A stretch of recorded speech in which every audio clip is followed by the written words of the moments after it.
বাজারে কোনো লোকজনই দেখতেছি না, আজকে কেউ আসে নাই নাকি এ পর্যন্ত।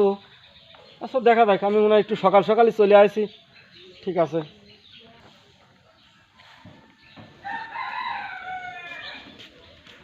চাচা, আপনি কি দুধ বিক্রি করবেন? হ্যাঁ বাবা, দুধ বিক্রি করবো। তা আপনার দুধের দাম কত? আরে বাবা, দুধটা তো আমার না, দুধটা আমার গাভীর। ওই তো, আপনার দুধ বিক্রি করবেন না, আপনার দুধের দাম কত? আরে বাবা, দুধটা তো আমিতেই বিক্রি করবো, শুধু শুধু আমাকে লজ্জা দিচ্ছেন কেন? দুধটা আমার না, দুধটা আমার গাভীর।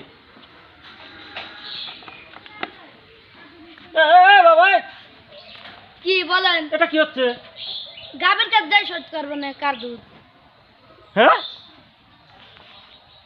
আবে হালার বলা কয় কি রে? গাবে কি আজ জিজ্ঞেস করবো দুধ কার?